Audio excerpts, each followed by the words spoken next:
তো আমরা যে free fire, PUBG, call of duty এগুলো খেলি, এগুলো কিন্তু সবই ব্যাটেল রয়্যাল গেম। তো বন্ধুরা, আগে জেনে আসি এই ব্যাটেল রয়্যাল গেমের উৎপত্তিটা কোথা থেকে। আসলে কোনো কিছু হুট করে আবিষ্কার করা যায় না, কোনো একটা কিছু থেকে ধারণা নিয়ে একটা নতুন জিনিসের জন্ম হয়।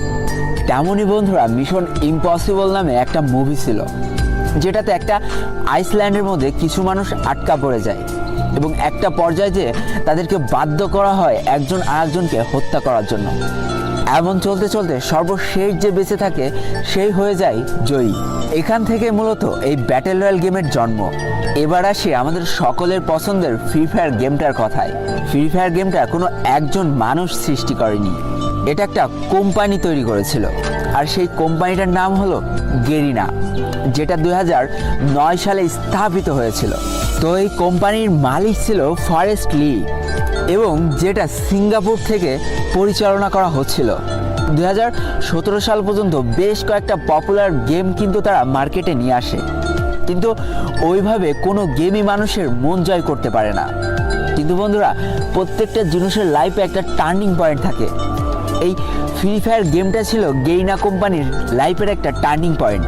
এবার চলো জেনে নিই এই ফ্রি ফায়ার গেমটা কিভাবে আবিষ্কার হলো। 2017 সাল পর্যন্ত ব্যাটেল রয়্যাল গেম বলতে আমরা পাবজিকে বুঝতাম, যেটা শুধুমাত্র কম্পিউটারে খেলা যেত এবং এক্সবক্সের মাধ্যমে খেলা যেত, অর্থাৎ গেমিং যে সামগ্রীগুলো আছে তার মাধ্যমে খেলা যেত। এবং বন্ধুরা, গেমারদের মধ্যে একটা চরম উন্মাদনা সৃষ্টি হয়ে গেল এই পাবজি গেমটাকে ঘিরে, যেটা শুধুমাত্র কম্পিউটার এবং এক্সবক্সের মাধ্যমে খেলা যেত। তো দেখো বন্ধুরা, আমরা আমাদের জীবনটা প্রতিনিয়ত আপগ্রেড করে থাকি। একটা সময় আমরা গেমিং বলতে খালি বুঝতাম কম্পিউটার এবং বিভিন্ন ভিডিও গেম সামগ্রী, কিন্তু যুগের সাথে তাল মিলিয়ে এই গেমারদের জীবনে আরও একটা নতুন সূচনা শুরু হলো, সেটা হচ্ছে মোবাইল গেমিং। আস্তে আস্তে মোবাইল গেমিংয়ের জনপ্রিয়তা পেতে শুরু করে। ঠিক এমন একটা পর্যায়ে এসে গেরিনা কোম্পানির মালিক ফরেস্ট লি, যে কিনা সিঙ্গাপুর থেকে বিলং করে, সে ভাবে যে কেমন হয় যদি মোবাইলে একটা ব্যাটেল রয়্যাল গেম চালু করা যায়। যেই কথা সেই কাজ।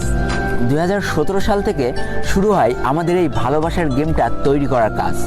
একটু একটু করে তৈরি করা হয় ফ্রি ফায়ার গেমটাকে। তো বন্ধুরা, তারা এমনভাবে গেমটা তৈরি করতে চেয়েছিল যেন প্রায় সব ফোনে এই গেমটা সাপোর্ট করে।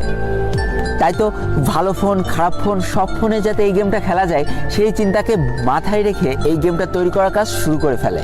2017 সালের মাঝামাঝি অবস্থানে এই গেমটার বেটা ভার্সন লঞ্চ করা হয়, অর্থাৎ কিছু মানুষের মধ্যে এই গেমটাকে সীমাবদ্ধ করে